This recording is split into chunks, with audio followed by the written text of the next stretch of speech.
Thanking this team for serving Jesus in Guatemala. So the idea for today is sort of a Survivor wrap-up show, only we all survived. No one got voted off the island, and no one got $1 million. So just looking forward to hearing from the team of some of the things the Lord's been teaching them, what they've been hearing from God in the process of both being in Guatemala and coming back, of course. And let me first kind of set the stage just briefly so you have some context for where we were going and what we were doing, especially if our partnership as a church in Guatemala is new to you. It'll help frame that in a little bit. We get to Guatemala City, and there's really two ministries we partner with, and then a few little offshoots of those, but two ministries primarily. And the first is in the city of Guatemala City, in the largest urban slum in all of Central America, in a little strip of land called La Limonada. A real dark and a very, very difficult place with poverty like I've never seen anywhere else in the world. And there's about 60 to 70,000 people that live in that little area. And for those of you who are history nerds or like geographic types of anthropology, just search La Limonada and Guatemala City, and you'll get a bit of the backstory on what's going on there and why we partner. We partner with an organization there called Vidas Plenas, which, because my Spanish is so good, I've been told that means life abundant or life to the full. I speak fluent Guatemalan, which is not actually a language at all. So, but we partner there with Vidas Plenas in the city. The leader of that organization is a woman named Tita, who we've grown to love. So you might hear people talk about Vidas Plenas or Limonada or Tita. That's the ministry there. And they have some academies there in the city, in the slum, that would look akin to a daycare by U.S. standards, providing meals and education and safe care for kids. We also partner with the second ministry about an hour away out in the rural hills of Guatemala in an area called Hocotillo. And there are a number of little sort of mountain villages around Hocotillo that all have somewhere between 75 and maybe 200 families that live in a little village where there's no clean water, there's certainly no running water, but no clean water, very little electricity, very few services out there. And we serve out there with a church plant that we helped get started some number of years ago, and we still partner with. The pastors of that church are husband and wife, Pastor Irwin and Irma. And so you'll hear us talk about Hocotillo and the villages that surround Hocotillo and the churches that we work with. That area is where we do the Eco-Filtro program.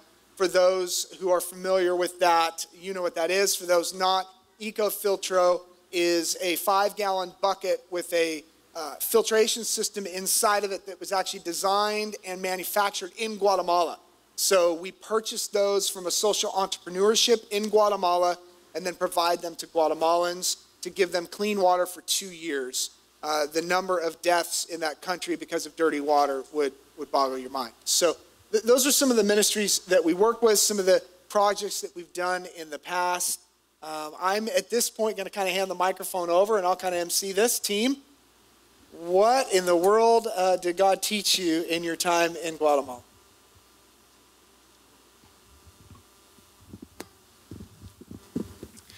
So one of the big things that I took away from it,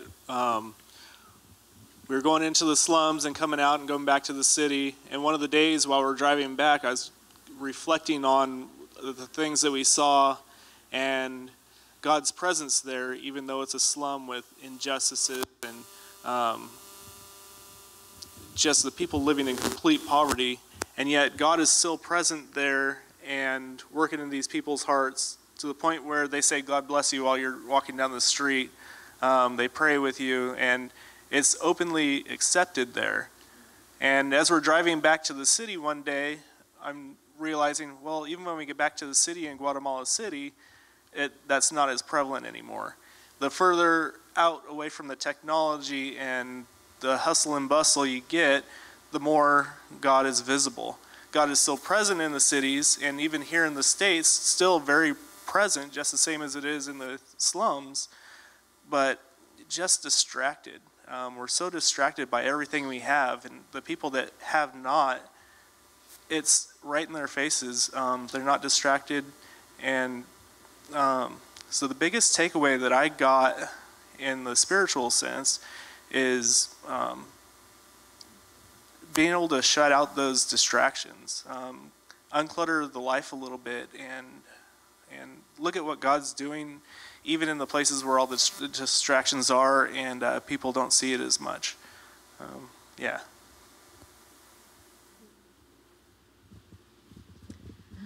One of the things for me with going to Guatemala this year was that it was the completion of a call that had been put on my heart. Shortly after my husband and I started coming to Disciples, Stu had just gone to Guatemala, I believe, for the first time, and had shared about his experiences and his hopes and dreams that this was going to be our mission field that we were going to partner with and we were going to build into. And for me, it's been 2 years of just waiting for God to say, this is the moment.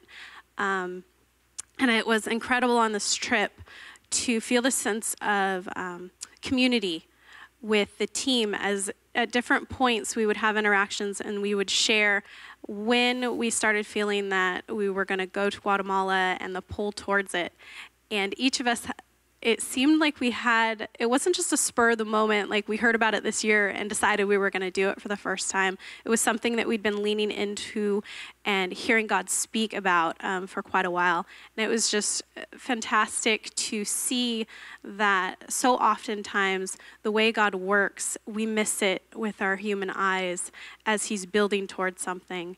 And as I was down there going through experiences and being on this team, it was amazing that in different moments you would connect with one person on the team or another person, and every once in a while I'd just look up, and it wasn't even within our team, this sense of community, but seeing someone on our team partnering with the teachers at the academies, or stepping aside and talking to Tita, or having a few moments with Erwin and Irma, that we truly are the hands and feet of God. We are this entire body, and it really came alive for me while we were down in Guatemala. As somewhat of an unintended consequence, because of my profession, I had become kind of compassion fatigued. So when I went there, by about the second day, I was kind of like, oh, this is just the same. I've been to kind of worse cities than this. And by about the second day, when Tito was walking us around, showing us the gunshot holes that were in the sides of the buildings, or she would stop. At one point, she told Jason, just pray for this man, pray for this man, pray for this man. And she was talking to him. And he went up the hill, robbed somebody, came back down, bought drugs, was on drugs. Jason's praying over the guy. It was just real. By the second day, I had become really just kind of broke, full of compassion, going to we went to this huge dump. We saw these people shuffling through all this trash, trying to find recyclable goods, and I kept thinking about the children that we were teaching in the morning and how they may wind up there going through trash someday for a job. And it's just, the level of injustice there is just really overwhelming. It's very eye-opening, and it's just something that just will always stay in my heart and I'll always pray about. So the first few days when we were there, we were in La Limonada, which Stu already mentioned is the largest slum in Central America, arguably the most violent. The people there, the children there experience things that you and I will never experience. But we ministered at the schools there, and one of the things that really struck me was we were in a classroom of 6 to 7-year-olds, and on the wall was a board that had their schedule for every day. And one of the things that they're taught, one of the classes that they're taught, is sex education. This is 6 and 7-year-olds. So I had to explain to my 12-year-old why it is that 6 and 7-year-olds have to be taught sex education. Well, the thing is, in this neighborhood, in this area, I think something like 80% of the girls are sexually abused. They're raped by family members. By sometimes their brothers. Some of the boys in this academy that I looked at, I knew would grow up to be abusers themselves. Some of them are abusers right now. They're maybe abusing their sisters. But I was in a classroom, And I was watching these kids play, and you would not know that they experience any abuse by their behavior. They were acting like normal kids. They were happy. They were joyful. They were laughing. They were talking. They were interacting with us. They were playing Legos. And I had this realization. I sat there and I just stared at these kids, and I thought, most of these children, most of these girls are going to go home, and they seem so joyful right now, and they're going to go home, and they quite possibly could get raped today. And it's not something that is in our face all the time. It's not something that we experience. But what I kind of took from that was the Lord kind of told me that, how is it that I can be so affected by the inconveniences of my life and not experience the joy of the Lord all the time, when these children who experience such far worse things than I do still have such joy in their hearts. And it was just such an eye-opening experience for me. One of the things that was impactful is we got a chance to sit and talk with Tita. And she got to pretty much share her heart with us. And as much poverty as there is in La Limonada, she's not working to end poverty. She's working to end injustice. And she had a perspective on there it was pretty amazing. With us coming from a comfortable society, it's like poverty makes us uncomfortable, and so we kind of want to end poverty. But she feels like in the poverty, there's things in there that it's not bad. They're content with what they have because they have so little. Like the more you have, the more you want. It's like in affluent societies, you don't really know what your needs are versus your wants. A lot of times our wants we think are our needs. With them, their needs are very basic and very few. They need a place to sleep, they need food, they need clothes, and that's just about it. And that's just about all they have. So her perspective on poverty, it shifted. It gave me a new perspective on that, and it's the injustices that people take out on those that are in poverty is really what we should be really concerned with ending. There were so many times throughout the week that we just had interactions that you just know, and I think I can speak for all of us in this, but you just know this moment I will never forget. You know how you have some of those moments every, once in a while, and you just know this is a moment I'll never forget. And we just had, one of those like every day, and interactions with people every day. I want to just challenge the team to share an interaction or two that you had, somebody that you met, an experience you had that you'll never forget. Our first trip down a number of years ago was Jen and Isaac, our oldest, and myself. And I'll get all the numbers wrong, but I think Isaac was about 12 or 13 at the time. And we met a boy while we were there whose name is Anderson, who is around about the same age. And Anderson's dad also was a pastor. And we learned that just less than a year prior to that, Anderson's dad had died when a tree fell on him and killed him. Just this horrible fluke tragedy, terrible thing. And so all week long we're there, and you just see this sad little 12, 13-year-old boy who's lost his dad. And it would just overwhelm me at times as I would look at my own son who was there. And, as a dad, there are moments where, you kind of are thinking about how to take your own kid out, right? And yet I was overwhelmed so many times with that. And so each time I've gone back, I've wanted to go hunt down Anderson, and find Anderson. And I've watched him grow over the last 3 years a little bit. And he's, like I said, about Isaac's age, and he's probably 15, 16 now, maybe 14, 15. And so we got there this week, and I asked Pastor Irwin, hey, where's Anderson? How's Anderson? He said, oh, Anderson's good. I just could discern something wasn't quite right in what Pastor was telling me. And it was a very common thing at least in that Guatemalan culture, that when the white pastor asks you how something's going, you just say good, because the white pastor brings money. And so you never tell him anything's not good. Everything's always great, because God forbid we would find out they're imperfect like we are, right? Or, something's not going great. So I pressed him a little bit because I sensed something wasn't right. And he finally told me, yeah, no, Anderson's not good at all. He's not following Jesus. He's really angry. So you have to take me to Anderson's house.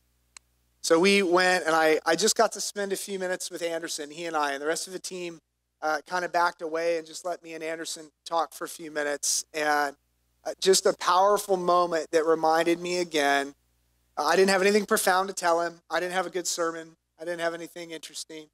I just loved this kid and told him he was always on my mind, and I thought about him. And it reminded me how powerful a word of encouragement can be over someone's life.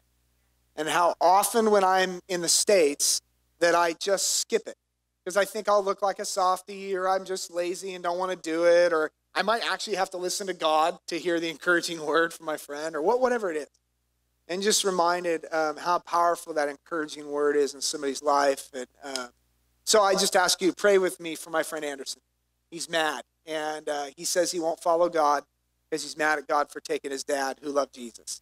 And I said, well, do you still talk to God? And he said, yeah, I still talk to God, but I usually only tell him how mad I am. And I said, good for you, man. He can handle it. Just don't stop talking to God. And so pray for Anderson. He's got a special place in my heart. So.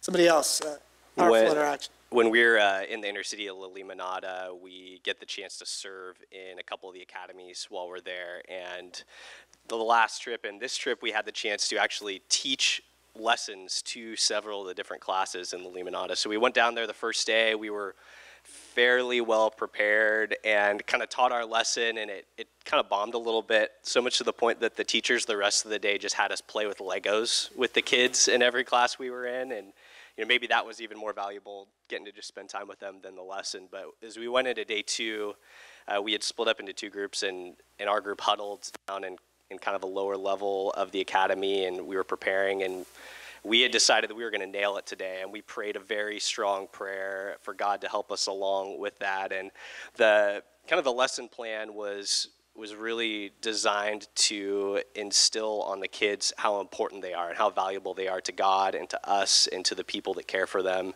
Because as you can imagine, in this dark depths of the inner city, there's not a whole lot of value for human life, and there's not a whole lot of self-respect and self-value as these kids don't have a whole lot of hope in life. So one of the cool things was Megan brought down a Polaroid camera, and so after we finished kind of the initial part of the lesson, we took a photo of each of the kids and wrote "You're important" in Spanish on the bottom of the photos. And as we started taking the pictures of the kids, we noticed that the two teachers in the class started putting on makeup, and we're really excited to have us take their photo also. So that to me was one of the biggest bright spots of the whole trip, and definitely champion Megan for having the wherewithal to think how valuable that would be an experience for each of the kids. Our team, the other group, we led a bunch of kids to Jesus and baptized them. No big deal, though. I mean, it was really nice of you guys to take pictures. That was really cute. Our kids are going to spend eternity in heaven. Whatever. We might have been a little competitive between the two groups, and they might have thought they beat us that day. So, We were just confident. We didn't have to be competitive. We got it. It's okay. Somebody else, an experience. So one time, one of our last days in the city, we stopped by a little shop, and Megan thought it would be a good idea to buy a lot of ice cream. So we rounded up some of the kids, and we started passing out ice cream to them. And then, so we're driving back in the bus, and while we're leaving the city, a bunch of kids come up to the car, and it was so funny, so cute seeing the smiles on their faces as we just passed out ice cream through the window.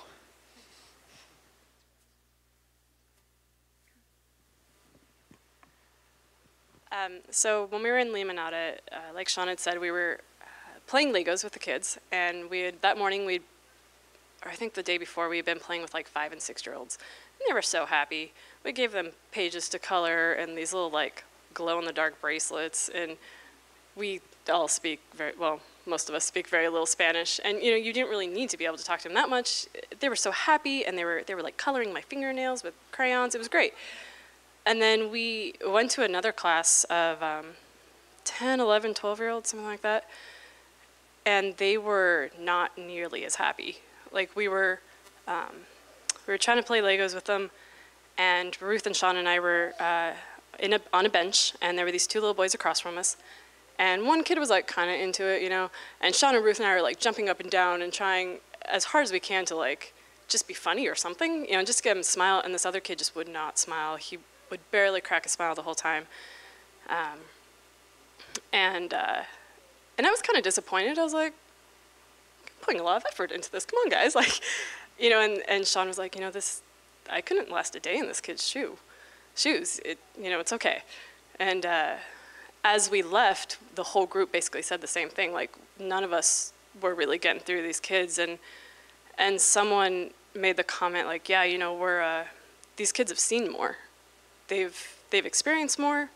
They've seen more violence, and they're not as happy as the 6-year-olds. And they've been taught to be tough and not show emotion.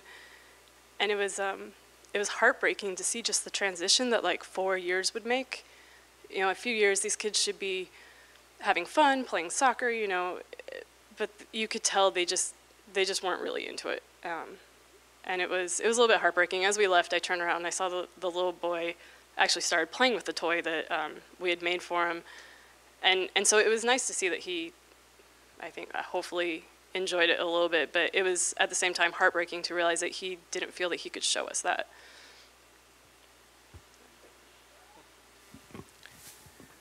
So I had the privilege of staying another week. I got to try and get through this, but I ended up going to another school where they brought in abandoned kids, abandoned babies, 12-year-old moms from, most of them were molested and got pregnant that way.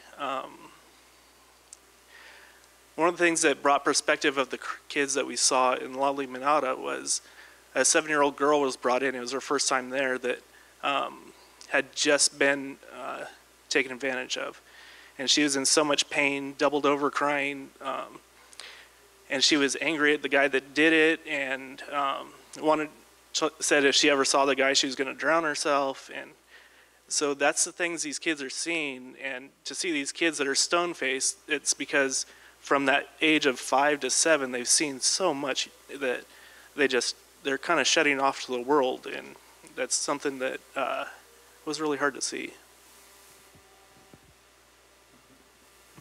So when we would walk around through these different academies, there were ladies that were teaching the classes, and they were kind of like our bodyguards. They were these, you know, teenage, kind of like older women that would walk around, and nobody in the streets messed with them, and they would pray for people, and they would walk us around. And on our last day in La Limonada, they all kind of encircled us and said that we want to pray for you, and they all started praying kind of at the same time, and it was really just the most unbelievable thing I've ever experienced. I'm totally going to remember that forever. Just all these women praying over us that we would be blessed. And the situation that they were in, teaching these children, I mean, we prayed for these people a lot, but if there were people in the room that needed prayers, you know, it was definitely them. So I'll never, ever forget that. That's for sure. One of the people we all met, you might know the name, before we even got there, was Diego. And we had such a fun time with him. He's such a great character. I'm going to interrupt really fast. How many of you have already received a friend request on Facebook from Diego? Look around the room. Diego's going to hunt you down, people, I'm telling you. He's so much fun and has so much spirit and loves to see new things, and he's learning English, and I think he'll get it down. He's got it. But so one of my favorite memories, he's awesome. He's looking for his partner in life. So Tom here wants to set him up with a girl there. And talking a little bit, when I find out, I'm like, let's go meet her. Let's go talk to her. Come on. And no, she has a girlfriend. Besides, I want a gringa anyways. I kind of pause. Yeah, you do, because you want to see the world, see different things. But also, does he want somebody from America because they have privilege and they have aspirations and they have things. And so I didn't know whether he wanted that luxury or if that's truly who he's attracted to. So I just hope that he finds who he's meant to be with and keeps up his laughter every day, because he's great. He's a great guy. Yeah, so the first night that we're there, we go to Pollo Campero. It's a restaurant they have there, and he's sitting across from us, and so he asked me, "Tu hija? Tu hija?" I'm like, "No, mi esposa." He was trying to steal my wife, so that's why I was trying to get him set up with somebody else so he'd get his attention off of my wife.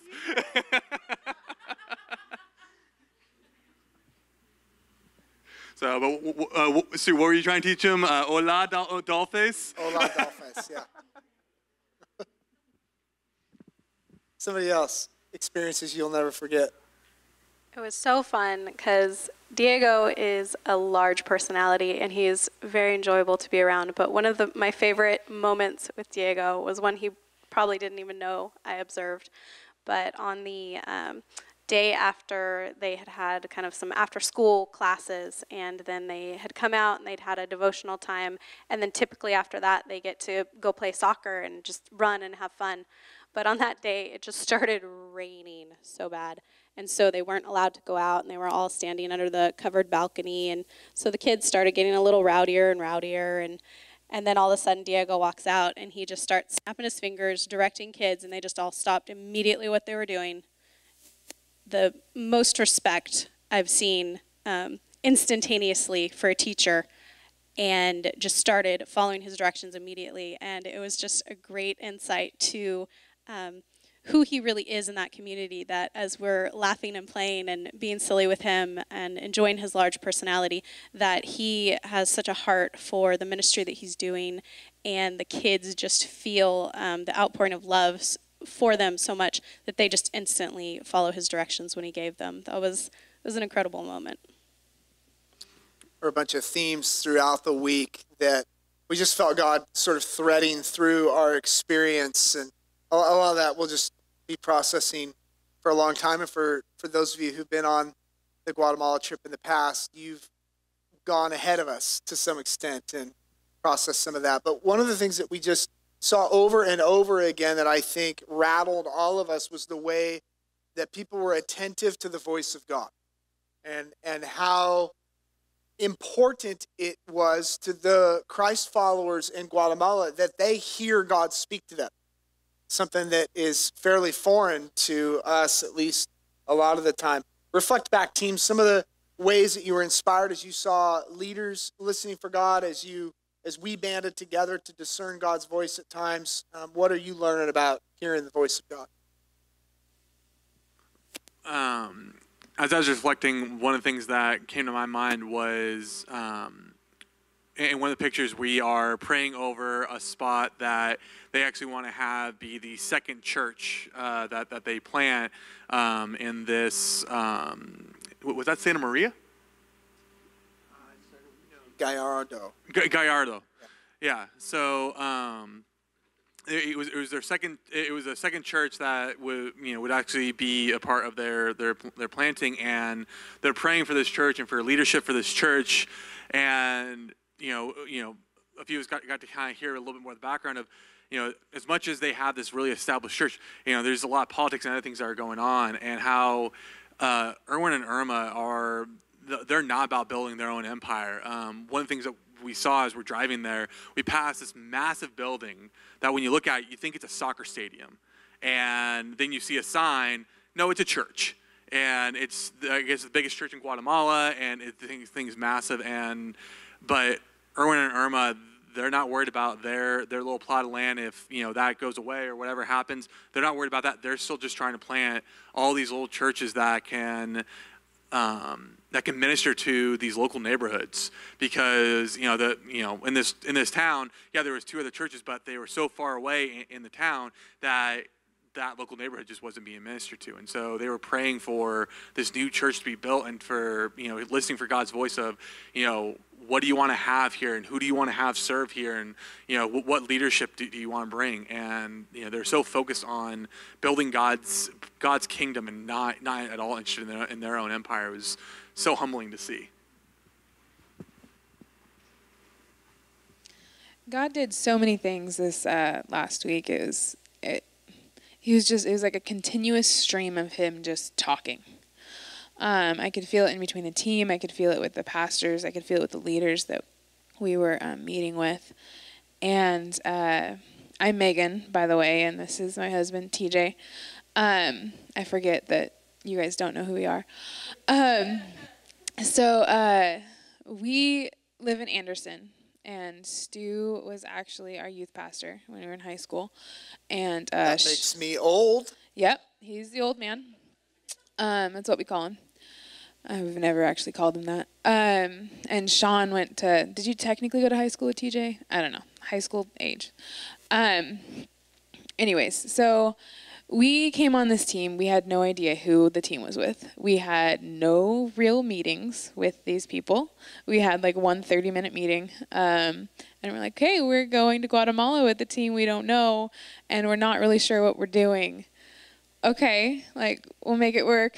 And we had some people from our hometown gather with us the 2 days before we left and just like, can you guys just pray for us? Like, we don't know the team, and I'm sure the team is having support within each other, but we just aren't down there. And so we had our own people like pray over us the night before and just pray into us and what we were worried about and what we were anxious about. And God just answered everything that was prayed over us. And when we got to the team, we got right in. We met new people. We got along. We enjoyed the company. And then we got to Guatemala and we got to Hocotillo. And Hocotillo is the one in the village. So Irwin and Irma is who people have been talking about, and they're the pastors there. And they have this probably 1 to 2 acres worth of land. And on that land, they have done everything God has told them to do. They have heard the cries of their people, and they have answered in whatever God has asked them to do. They have pigs that they're raising, and they have chickens that they're raising to feed their people, and they have tilapia farm, and they have pineapple, and they have corn, and they have school for their kids, and they have church on a weekly basis. And it's those people that actually started the Ecofiltro project. Like, we didn't come up with that idea. What's his name? One of the guys there. He's the one that brought it to us. And I was like, hey, Matilde. He had that idea, brought it to us, and we, the white people, had the money. And it was really cool just to see how much God worked and how God answered prayer and how I went there wanting to do things. But they didn't really need us in the fact that they didn't need me to build something. They didn't need me to put something together. They needed my support, pray and money, and I had that available. I don't know. I am now jumbling for words, so I'm just going to pass on the mic. But he just did good things. So one of the days when we were in Hocotillo, on the way back, we stopped at the city dump. Now, to get to the city dump, you have to go through the city cemetery, and then you end up on this hill that overlooks the city dump. So you all know what a city dump looks like. There were the garbage trucks dumping garbage in there. There were also thousands of people in there who rummage through the garbage. This is their job. They actually get a permit from the government to rummage through the garbage dump, and in hopes to find something that is sellable so that they can feed their family. So we were all just kind of in awe. I mean, nobody was really saying anything. I was just kind of watching this happen, just kind of feeling a lot of different things. I was in awe of what was happening. I felt compassion for these people. I thought, why is it that they have to do that, and I have a really comfortable life, you know? And I had all these thoughts that were, to me, seemed totally fine. But finally, after a bit, I thought, I should ask God what he thinks about it, you know. So I asked God, well, what do you think about this? What do you feel about this? And the Lord said to me very clearly, my people are not trash, my people are treasure. And what was happening was I was seeing their outward condition. I was seeing them with my natural eyes, but like the scripture says in 1 Samuel, the Lord looks on the heart, but we look on the outward appearance. So God was showing me how he sees them spiritually and kind of giving me a different perspective, So I came back from that really just trying to lean into that and wanting to see people and see their situations, not with my own eyes, with what I see, but with what God sees in the supernatural.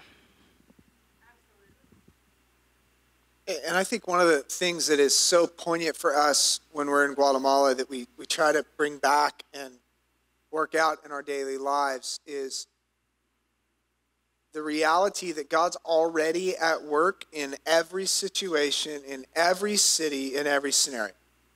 And our role as followers of Jesus is to discern where he's working and what he's up to, and then cooperate with him.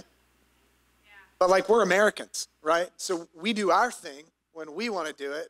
We create it. We name it after ourselves. Whatever it is. And it's just so foreign to the way we're wired to say, okay, God, what are you up to? What are you already doing here that we can join with?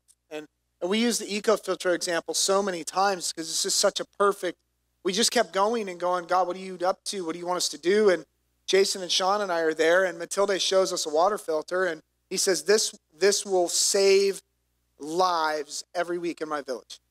If you could just get us these water filters. We go, okay, well, where do we order them from? He's like, oh, they're made here in Guatemala. We're like, what? Yeah, they were invented here. They're made here. You purchased them here. And it was just like God had already set up all the dominoes, and he was like, hey, gringos, you want to knock some dominoes over for the kingdom? And we just looked at each other and went, well, yeah, duh, of course we do.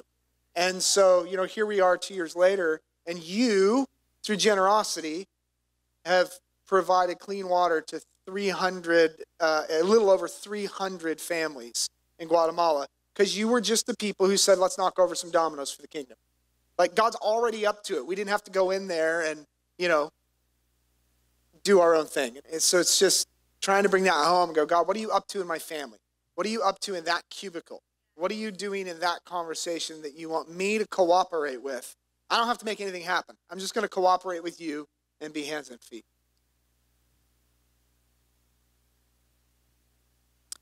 The week is also full of some comedy of errors, right? Some funny moments, some silly stuff. Got a few minutes left. Team, any silly moments throughout the week or, oh my goodness, comedy of errors situations that you'd love to share? Yeah, so our hotel is in a nice area of downtown Guatemala, and it rains like every afternoon during the summer apparently. And they like on the sidewalks to make them out of like marble or tile. And it's tile, not marble, but I don't really wear shoes normally unless I have to. I wear sandals. I think I slipped every single time I went outside. And we were all just like sliding. I fell once. It was great. It was a good time. They sing karaoke in the Chili's restaurants there in Guatemala City, apparently. So I'm told. So my husband came back a completely different man after Guatemala. He got taller, too. Yeah, you can tell. He has a tall chair. He's not actually this tall. But he changed in so many ways. We've gone through a lot of struggles this last 6 years, not as a married couple, but just against us as a married couple. It's a whole other thing. But this trip really brought us together. And there's a million things that we've learned and a million things that we're going to change because of this trip. But the funny thing was, to me, is we got home, and I was sick getting home. I felt awful. And he thinks it's hilarious. And somebody will probably tell the Shaky, Shaky, Shaky song story here. It's a catchy song that played on the bus that we drove around in. And before this trip, my husband hated Spanish music. He has told me multiple times, I don't know why people listen to it. It doesn't sound good. I don't get it. Like, I don't even understand why it's a genre. It's awful.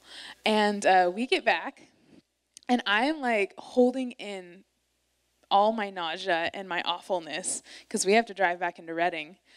And he creates a shaky, shaky, shaky station on Pandora.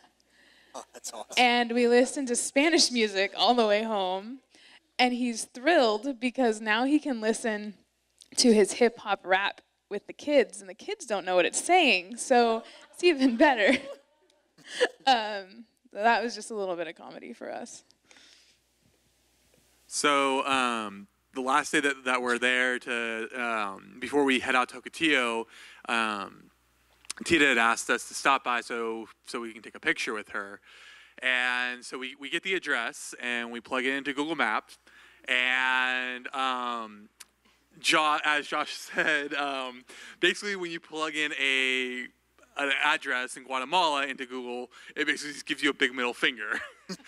And we cannot find this place to save our life. And so, through technology and everything else, we finally are able to send our coordinates to Tita. And Tita responds back, "Wow, you are nowhere near our house." So, but Josh goes over and finds this taxi driver and asks, "Hey, do you know where this is at?" And the taxi driver goes, "Yeah," and "Hey, just follow us. Just follow me. And he just, without a second thought, without quoting us a price, anything, it just takes us over there. And I think we put together some cash. It was actually more than what he was wanting. And so I'm hoping we gave him all the cash that we had intended to give him. But it was just service, and no, I'll take you over there. I'll drive out of the way. And it was just kind of the day and kind of getting around. And I think we missed our turn off for Limonada both days, and it was just kind of driving around the city. That was kind of how it was. But that was kind of my comedy of the errors idea. Okay, so I'll tell you the shaky, shaky, shaky story. So we had this driver all week who did not speak a word of English. And where he was out in the front seat, there was this little TV. And then behind him, so that everybody else could see, there was this giant TV. So one day we're driving. I had my 12-year-old with me for the trip. And he was in the back. And I was close enough to the front that I could see the driver's TV. And he decides he wants to treat us by putting on his music. So he pops in this DVD, and on comes this super catchy, shaky, shaky, shaky song that was super catchy but super inappropriate, like half-naked women. I was like, I don't know if I should cover my eyes. I was very thankful my 12-year-old could not see the TV. So there's another day. He decides, somebody says, put on music. So he puts it in. Well, this time the TV in the back's working. Actually, it didn't matter. Actually, my 12-year-old was in the front sitting with him. That's right. And he's watching this video, and I'm just sitting there mortified, like, should I say something? Should I be the weird one in the group that's like, this isn't appropriate, So I'm just like, oh God, he shouldn't be watching this, And finally, thankfully, Stu was in the back, and he's like, hey, Cameron, put on the movie Sing. And Cameron's like, why? And I'm like, just put the movie on, Don't watch this.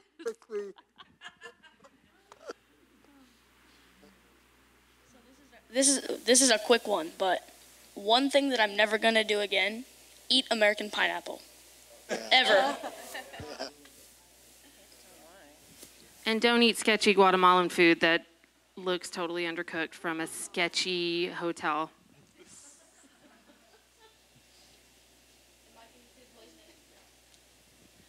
So let me explain why Cameron says he's never going to eat pineapple again. So I grew up in Hawaii. They got the Dole plantation there. I love pineapple. Guatemala ruined that. It ruined that. I mean, okay, you go over there, their pineapple is so sweet. It's ridiculous. And then most of the pineapples, you can't eat the core because it's really hard.